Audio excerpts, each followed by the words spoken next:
오늘 우리에게 주시는 말씀은 에베소서 2장 11절 말씀부터 22절 말씀까지입니다. 그러므로 생각하라. 너희는 그때에 육체로는 이방인이요 손으로 육체에 행한 할례를 받은 무리라 칭하는 자들로부터 할례를 받지 않은 무리라 칭함을 받는 자들이라. 그때에 너희는 그리스도 밖에 있었고 이스라엘 나라 밖의 사람이라. 약속의 언약들에 대하여는 외인이요 세상에서 소망이 없고 하나님도 없는 자이더니 이제는 전에 멀리 있던 너희가 그리스도 예수 안에서 그리스도의 피로 가까워졌느니라. 그는 우리의 화평이신지라. 둘로 하나를 만드사 원수된 것 곧 중간에 막힌 담을 자기 육체로 허시고 법조문으로 된 계명의 율법을 폐하셨으니 이는 이 둘로 자기 안에서 한 새 사람을 지어 화평하게 하시고 또 십자가로 이 둘을 한 몸으로 하나님과 화목하게 하려 하심이라. 원수된 것을 십자가로 소멸하시고 또 오셔서 먼 데 있는 너희에게 평안을 전하시고 가까운 데 있는 자들에게 평안을 전하셨으니 이는 그로 말미암아 우리 둘이 한 성령 안에서 아버지께 나아감을 얻게 하려 하심이라. 그러므로 이제부터 너희는 외인도 아니요 나그네도 아니요 오직 성도들과 동일한 시민이요 하나님의 권속이라. 너희는 사도들과 선지자들의 터 위에 세우심을 입은 자라. 그리스도 예수께서 친히 모퉁이 돌이 되셨느니라. 그의 안에서 건물마다 서로 연결하여 주 안에서 성전이 되어가고 너희도 성령 안에서 하나님이 거하실 처소가 되기 위하여 그리스도 예수 안에서 함께 지어져 가느니라. 아멘. 오늘 8월의 첫 주일 예배 자리에 오신 우리 모든 성도님들 주님 이름으로 환영하고 축복합니다. 우리가 무더운 여름철을 지내고 있지만 또 7월 한 달간도 하나님 은혜 가운데 또 은혜 가운데 잘 지냈습니다. 또 8월 한 달을 우리 가운데 새롭게 허락하시고 오늘 첫 주일 예배를 올려드리는데 오늘 첫 주일을 맞이했는데 우리 옆에 분 보시면서 8월 한 달도 건강하시고 승리하세요. 이렇게 한번 인사 한번 하실까요? 8월 한 달도 건강하시고 승리하시기 바랍니다. 8월 한 달도 우리 온 성도들 영육간의 간건함을 누리시고 또 승리하는 귀한 한 달 되시기를 바랍니다.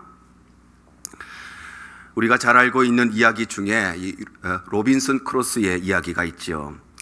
평소에 이 사람은 항해하는 것을 참 즐겨 했는데 그날도 여느 날과 다름없이 항해를 하다가 그만 배가 파손하는 바람에 무인도에 표류하게 됩니다. 처음에 무인도에 표류하게 되었을 때 과연 여기가 어디인가 어떻게 해야 되는가 그야말로 멘붕이 찾아옵니다. 멘탈이 붕괴되는 일이 찾아오고 내가 과연 이곳에서 살아서 나갈 수 있을까 이런 두려움과 절망감이 휩싸이지만 그는 곧바로 정신을 차리고 또 마음을 다잡기 시작했습니다. 다행히 그곳은 날씨도 참 좋은 곳이었고 또 물도 풍부하고 또 열매도 많은 곳이었고 자기를 위협할 만한 그런 맹수도 없는 곳이었기 때문에 그곳은 굳이 일하지 않아도 살아갈 수가 있는 매우 좋은 환경을 가진 그런 곳이었습니다. 그래서 그는 그곳에 자신이 살기 위한 집도 만들고 또 그곳에서 농사도 짓고 가축도 기르면서 그 섬을 조금씩 자신의 왕국으로 변화시켜 갔습니다. 그 섬은 주인이 없는 섬이었고 사는 사람도 아무도 없었기 때문에 그 섬 전체가 그의 것이었고 그 섬에 있는 모든 것이 그의 소유물이 되었습니다. 그래서 그곳은 걱정할 일도 하나도 없고 염려할 일도 없고 근심할 일도 없고 그것은 그야말로 지상 낙원과 같은 그런 곳이었습니다. 그런데 중요한 것은 그럼에도 불구하고 이 로빈슨 크루소의 마음 가운데 한 가지 중요한 소망이 있었으니 그것은 바로 이 섬에서 벗어나는 것이 그의 소망이었습니다. 여러분, 왜 이 로빈슨 크루소는 걱정이 없는 이곳에 근심이 없는 이곳에 있으면서도 이것을 탈출하려고 했을까요? 그것은 지상낙원이라 불릴 만한 곳이었고 일하지 않아도 먹고 살 수 있는 그런 좋은 환경을 갖고 있었는데 그런데 왜 그는 이곳을 벗어나려고 했을까요? 그 이유는 다름 아니라 우리 인간은 혼자서 살아가는 존재가 아니라 우리 인간은 함께 살아가고 더불어 살아가는 사회적인 존재로 창조되었는데 그런데 이 무인도는 모든 사회적 관계가 단절된 곳이었기 때문에 그래서 그곳에는 걱정도 없고 염려도 없고 일하지 않아도 먹고 살 만한 좋은 환경이 있었음에도 불구하고 그의 소망은 그곳에서 탈출하는 것이었던 것입니다. 여러분, 이러한 면에서 참 행복한 삶은 어떤 삶일까요? 돈이 많은 삶이, 또 높은 자리에 오르는 삶이 행복한 삶이 아니라 좋은 인간관계를 가진 삶이 정말 행복한 삶입니다. 제가 이번에도 또 선교지를 방문하고 또 한국을 방문하면서 많은 사람들을 만나면서 행복한 삶이 어떤 것인가, 대단한 것을 가지고 있어도 그러나 좋은 사람들과의 만남이 있는 인생이 참으로 행복한 인생이구나, 그런 것을 깨닫게 됩니다. 이번 주에도 두 분이 하나님의 부르심을 받았습니다. 유가족들과 함께 대화를 하면서 이 하나님의 부르심을 받은 두 분이 참 행복한 삶을 사셨구나, 그렇게 느껴졌습니다.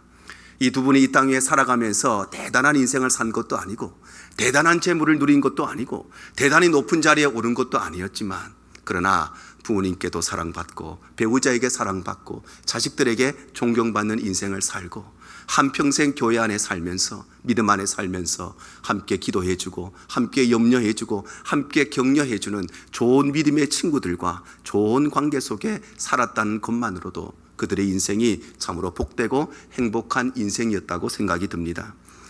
이처럼 우리 인간에게 있어서 참으로 중요한 문제가 이 관계의 문제인데, 그래서 우리는 모든 것을 다 가지고 있어도 관계의 문제가 해결되지 않으면 결코 살아갈 수 없는 것이 우리 인간의 삶인 것입니다. 그런데 오늘 본문의 말씀은 우리가 가지고 있는 이 두 가지 이 관계의 문제에 대해서 말씀하시는데, 그 첫 번째는 하나님과의 관계에 대해서 말씀하십니다. 오늘 12절이 이렇게 말씀을 하시죠. 그때에 너희는 그리스도 밖에 있었고 이스라엘 나라 밖의 사람이라. 약속의 언약들에 대하여는 외인이요 세상에서 소망이 없고 하나님도 없는 자이더니, 이렇게 말씀하죠. 바로 우리 인간은 그리스도 밖에 있는 존재, 약속의 언약 밖에 있는 존재, 하나님의 밖에 있는 존재, 바로 우리 인간은 죄로 말미암아 하나님과의 관계가 단절된 존재가 바로 우리 인간의 모습이라는 것입니다. 하나님께서는 우리 인간을 하나님의 형상대로 만드셨습니다. 하나님이 우리를 하나님의 형상대로 만드셨다는 것, 그래서 우리가 하나님의 형상대로 지음을 받았다는 것은 우리 인간은 하나님 안에 거할 때에, 하나님과 함께 살아갈 때에 참된 행복과 참된 기쁨을 누리는 존재로 만들어졌다는 것입니다. 가정의 집집마다 고무장갑들이 다 있으시죠? 집에 가면 비닐 장갑들이 다 있으실 것입니다. 그 장갑들은 누구의 형상대로 만들어졌을까요? 그 장갑들은 모두 다 손가락의 형상대로 만들어졌습니다. 그래서 장갑에는 손가락이 들어가야 딱 들어맞게 되는 것입니다. 그 장갑에 손가락이 아니라 다른 것이 들어가면 무엇인가 불편하고 맞지가 않게 되는 것입니다. 왜냐하면 그것은 손가락의 형상대로 만들어졌기 때문입니다. 여러분, 발가락 양말은 누구의 형상대로 만들어졌을까요? 발가락의 형상대로 만들어졌습니다. 그래서 발가락 양말에는 발가락이 딱 들어가야 딱 들어맞게 되어 있는 것입니다.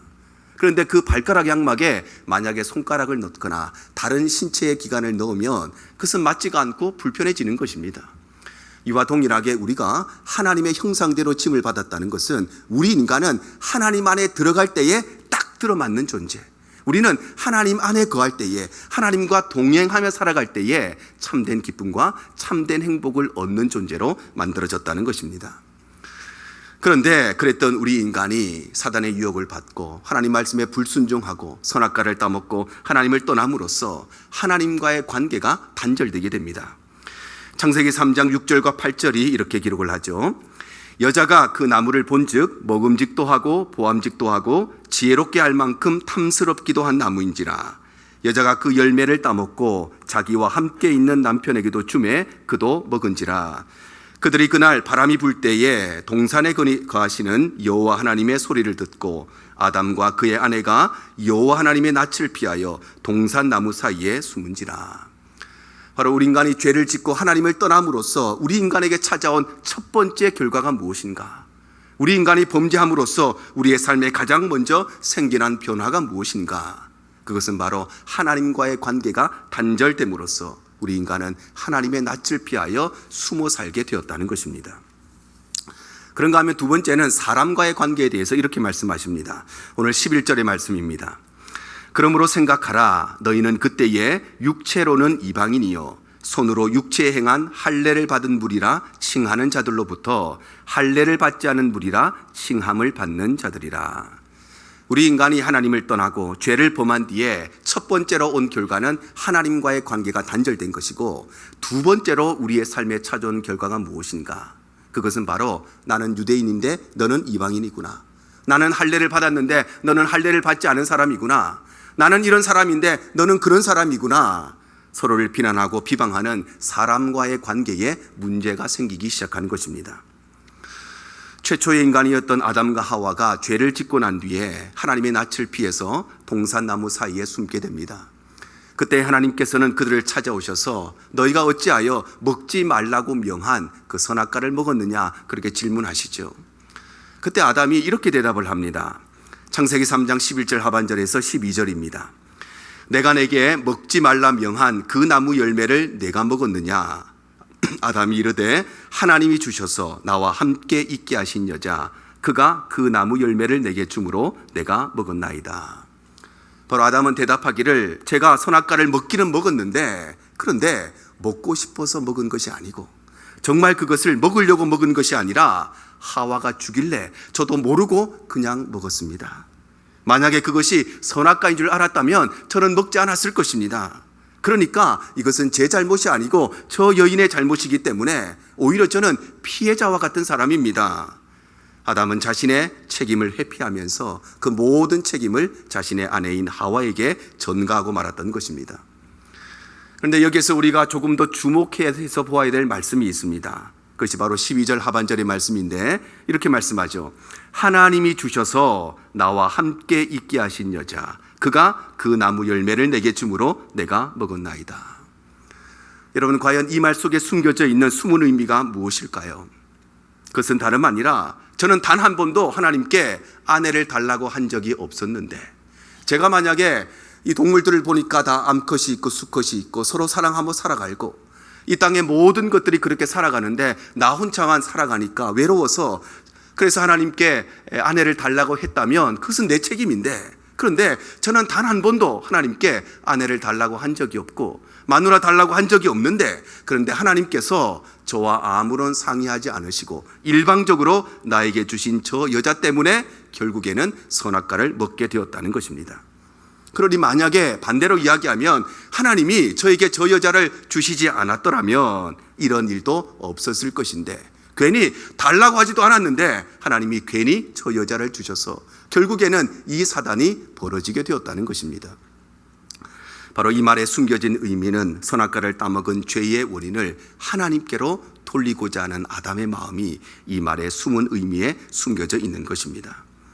뿐만 아니라 죄의 결과는 하나님과의 관계가 단절되고 사람과의 관계가 파괴되었을 뿐만 아니라 이 땅의 대자연과의 관계도 갈등의 관계가 되고 대립의 관계가 되었습니다. 우리 인간은 대자연과 함께 어울려서 그리고 더불어서 살아가는 존재로 만들어졌습니다.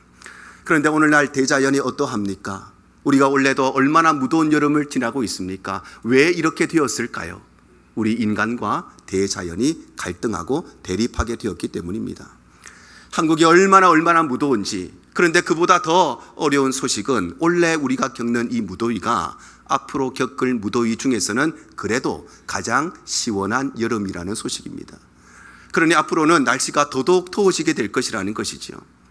한국은 그만큼 더운데 또 동부에는 비가 내려서 비상사태가 발동이 되고, 또한 이 캘리포니아 샌프란시스코에는 7월 달인데도 날씨가 추워서 패딩을 입고 돌아다닌다고 합니다.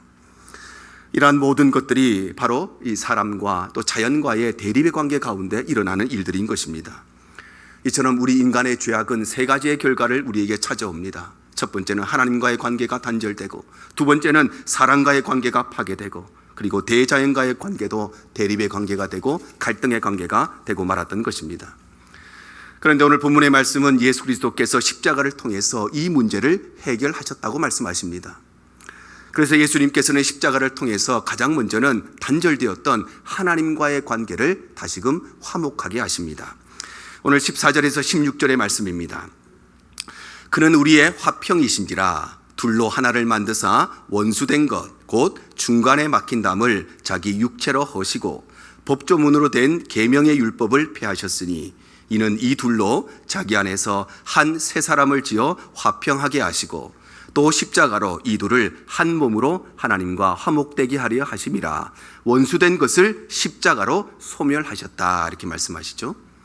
바로 예수님께서는 우리의 화평이 되셔서 하나님과 우리 사이를 가로막고 있던 모든 죄의 장벽을 완전히 무너뜨리심으로써 그의 육체를 통해서, 즉 십자가를 통해서 완전히 해결하심으로써 단절되었던 하나님과 우리와의 관계를 회복시켜 주셨다는 것입니다. 또한 예수님께서는 십자가를 통해서 파괴되었던 사람과의 관계도 다시금 회복시키십니다. 오늘 17절에서 19절의 말씀입니다. 또 오셔서 먼 데 있는 너희에게 평안을 전하시고 가까운 데 있는 자들에게 평안을 전하셨으니 이는 그로 말미암아 우리 둘이 한 성령 안에서 아버지께 나아감을 얻게 하려 하심이라. 그러므로 이제부터 너희는 외인도 아니요 나그네도 아니요 오직 성도들과 동일한 시민이요 하나님의 권속이라. 바로 예수님께서는 우리 모두에게 평안의 은혜를 주셔서 이를 통해서 우리 모두가 한 성령 안에서 하나님 앞에 나아갈 수 있게 하심으로 파괴되었던 사람과의 관계도 회복시켜 주셨다는 것입니다. 특별히 여기에서 나오는 이 권속이라고 하는 말은 가족보다도 더 광범위한 의미를 가지고 있습니다. 가족이라고 하는 것은 육체적인 혈연 관계를 가진 사람들의 공동체가 바로 가족이죠. 그래서 같은 아버지와 같은 어머니 사이에서 태어나서 같은 성씨를 사용하고 같은 피를 물려받은 사람들이 바로 가족 공동체를 형성하는 것입니다.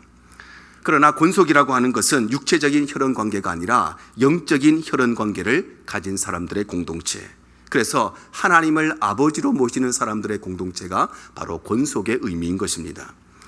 그래서 하나님을 아버지로 모시는 우리 성도들은 같은 아버지와 같은 어머니 사이에서 태어난 것도 아니고 또한 같은 성씨를 쓰는 것도 아니고 같은 피를 물려받은 것도 아니고, 그래서 우리는 육체적인 면에서는 공통점이 없지만 그러나 하나님을 아버지로 모신다는 이 한 가지 유일한 공통점을 통해서 모든 성도들은 하나님 안에서 하나가 되었다는 것입니다.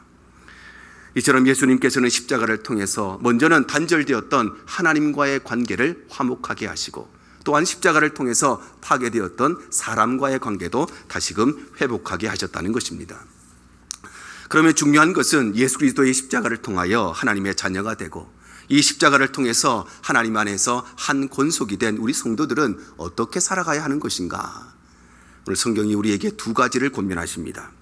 자, 첫 번째는 허물어진 담을 다시는 절대로 쌓지 말아야 한다는 것입니다. 허물어진 담을 다시 쌓지 말아야 된다는 것은 하나님과의 관계에서도 마찬가지고 사람과의 관계에서도 마찬가지입니다. 예수님께서는 십자가에서 죽으실 때에 성소의 휘장이 찢어졌습니다. 누가복음 23장 44절에서 46절의 말씀입니다. 때가 제6시쯤 되어 해가 빛을 잃고 온 땅에 어둠이 임하여 제9시까지 계속하며 성소의 휘장이 한가운데가 찢어지더라. 예수께서 큰 소리로 불러 이르시되 아버지 내 영혼을 아버지 손에 부탁하나이다 하고 이 말씀을 하신 후 숨지시니라. 범죄한 우리 인간은 죄로 말미암아 하나님과 직접적으로 만나거나 하나님과 직접적으로 교제할 수 없는 상태가 되어버렸습니다. 그래서 우리 인간이 하나님을 만나기 위해서는 누군가를 통해서, 즉 제사장을 통해서, 때로는 선지자를 통해서 하나님을 만날 수가 있고, 심지어는 대제사장조차도 1년에 딱 한 번만 지성소에 들어가서 하나님을 만나 뵐 수가 있었습니다.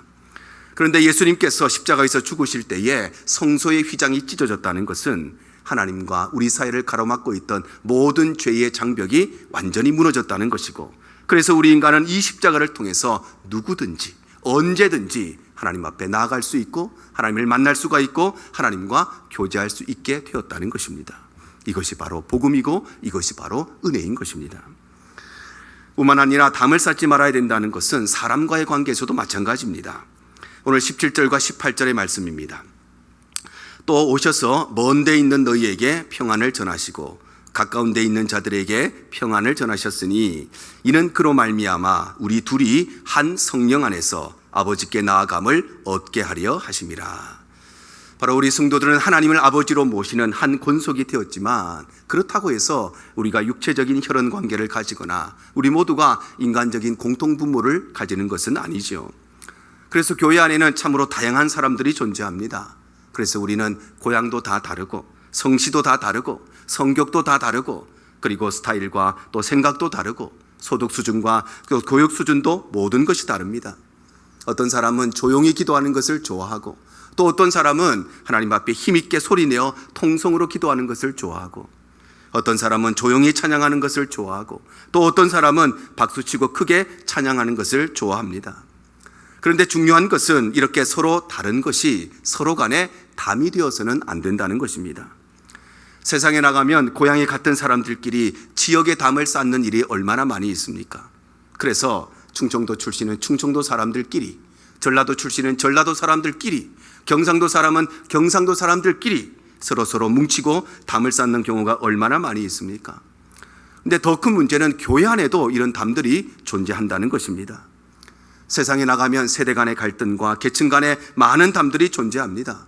그래서 같은 직업을 가진 사람들끼리, 같은 학교를 졸업한 사람들끼리, 같은 정치 성향을 가진 사람들끼리 뭉칩니다.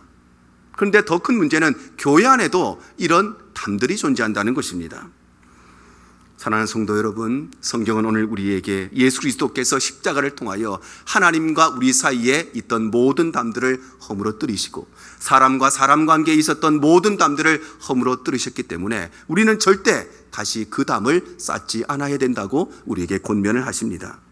그러므로 우리는 진리의 문제가 아니라면 나와 다른 것을 틀린 것으로 생각하지 말아야 되고 이러한 일들을 통해서 서로 간에 그 어떠한 담들도 쌓아서는 아니 되는 것입니다. 스파게티를 먹는데 젓가락으로 먹든지 포크로 먹든지 그게 무엇이 그렇게 중요합니까? 먹는 사람이 편하게 먹으면 되는 것입니다. 기도하는 사람이 조용히 기도할 수도 있고 소리내어서 통성으로 기도할 수도 있습니다. 찬송하는 사람이 조용히 찬송할 수도 있고 박수치며 힘있게 찬송할 수도 있습니다. 그런데 그게 무엇이 중요합니까? 기도를 통해서 찬송을 통하여서 하나님을 만나는 것이 중요한 것입니다. 여러분 주방에 밥할 때 주방에 셔터를 내리는 것이 뭐 그래 중요하고 안 내리는 것이 뭐가 그렇게 중요합니까? 중요한 것은 밥을 하는 사람들이 기쁨으로 밥을 할 수 있는 환경을 만드는 것이 가장 중요한 것입니다. 여러분 우리 대항의 모든 성도님들 우리의 모습이 인간적인 면에서는 모두 다 다르지만 그러나 우리 모두는 주 안에서 하나가 되었기 때문에 그래서 서로 사랑하고 서로 용서하고 서로 관용하고 서로 이해하는 은혜가 우리 가운데 충만하게 일어나기를 축복합니다. 그런가 하면 두 번째는 함께 지어져 가야 된다고 말씀하십니다. 오늘 20절에서 22절의 말씀입니다. 너희는 사도들과 선지자들의 터 위에 세우심을 입은 자라. 그리스도 예수께서 친히 모퉁이 돌이 되셨느니라. 그의 안에서 건물마다 서로 연결하여 주 안에서 성전이 되어가고 너희도 성령 안에서 하나님이 거하실 처소가 되기 위하여 그리스도 예수 안에서 함께 지어져 가느니라. 바로 주 안에서 하나 된 우리 성도들은 예수님께서 모퉁이 돌이 되시는 그 같은 터 위에서 함께 지어져 가는 운명 공동체라는 것을 기억해야 되는 것입니다. 그런데 우리가 한 공동체로서 함께 지어져 가기 위해서는 두 가지의 조건이 필요합니다. 첫 번째는 각자가 자신의 역할을 감당해야 된다는 것입니다. 건물을 짓는 데는 여러 가지 건축 자재들이 필요합니다. 그래서 목재도 필요하고 시멘트도 필요하고 벽돌들도 필요합니다. 그런데 목재가 아무리 좋은 목재이고 그리고 벽돌이 아무리 좋은 벽돌이라 할지라도 그것만으로는 건물을 튼튼하게 지을 수가 없는 것입니다. 또한 시멘트가 아무리 좋은 시멘트라 할지라도 건물은 시멘트만 있다고 지을 수 있는 것도 아닙니다. 좋은 건물이라고 하는 것은 목재가 목재의 역할을 감당하고 시멘트가 시멘트의 역할을 감당하고 벽돌이 벽돌의 역할을 감당할 때 그 건물은 튼튼한 건물이 되는 것입니다. 그런데 이것은 교회도 마찬가지입니다. 그래서 교회에는 목회자도 필요하고 교회 안에는 중직자도 필요하고 교회 안에는 성도들도 필요합니다. 그런데 목회자가 아무리 좋은 목회자라 할지라도 중직자들이 아무리 대단한 중직자라고 할지라도 그것만으로 그 교회가 좋은 교회가 되는 것도 아니고 성도들이 아무리 좋은 성도들이 할지라도 교회는 성도들만 있다고 그 교회가 될 수 있는 것도 아닙니다. 좋은 교회라고 하는 것은 목회자가 목회자의 역할을 충실히 감당하고 중직자들이 중직자의 역할을 충실히 감당하고 성도들이 성도들의 역할을 충실히 감당할 때 그 교회는 건강한 교회가 되고 아름다운 교회가 되는 것입니다. 그런가 하면 두 번째는 자기 희생과 헌신이 필요합니다. 건물을 짓는다고 하는 것은 주로 벽돌 위에 벽돌을 쌓아가는 과정이 건축의 과정이지요. 그러나 건물을 짓는다고 하는 것은 벽돌을 쌓기만 하면 건물이 되느냐? 그렇지가 않지요. 튼튼한 건물을 짓기 위해서는 벽돌과 벽돌 사이에 보이지 않는 시멘트가 필요한 것입니다. 그런데 시멘트가 이 역할을 감당하기 위해서는 남들이 알아주지 않는 자기 희생과 그리고 헌신이 필요합니다. 왜냐하면 사람의 눈에는 벽돌은 잘 보이지만 사람의 눈에는 시멘트는 잘 보이지가 않기 때문입니다. 그러므로 어떤 건물이든지 튼튼하게 지어져 가기 위해서는 누군가의 희생과 누군가의 헌신이 있어야 그 건물은 튼튼한 건물이 되는 것입니다. 그런데 이것은 교회도 마찬가지지요. 그래서 교회 역시도 시멘트와 같이 자신의 시간과 자신의 물질과 자신의 힘을 내어서 헌신하는 자들을 통해서 하나님의 교회는 든든하게 세워져 가는 것이고, 남들이 알아주지 않아도 언제나 보이지 않는 곳에서, 언제나 낮은 곳에서 충성하고 헌신하는 자들을 통해서 하나님의 교회는 더욱더 아름답게 세워져 가는 것입니다. 우리 대형의 모든 성도님들, 그러므로 주 안에서 하나 된 우리 성도들은 예수님께서 모퉁이 돌이 되시는 같은 터 위에서 함께 지어져 가야 되는 운명 공동체라는 사실을 기억하고, 먼저는 나에게 주어진 내 직분과 내 직책에 충실히 감당하고, 남들이 알아주지 않는다 할지라도 언제나 보이지 않는 곳에서, 천한 곳에서, 낮은 곳에서, 겸손한 곳에서 헌신하고 봉사함으로써 하나님의 교회를 더욱더 든든하게 세워나가는 주의 백성들 되시기를 바랍니다. 우리 온 성도들이 오늘 이 말씀을 기억하셔서 하나님의 교회를 더욱더 아름답게 세우고 하나님의 교회를 더욱더 든든하게 세워나가는 이 귀한 사역에 우리 온 성도들이 함께 쓰임받는 귀하고 복된 삶이 되시기를 주님 이름으로 축복합니다.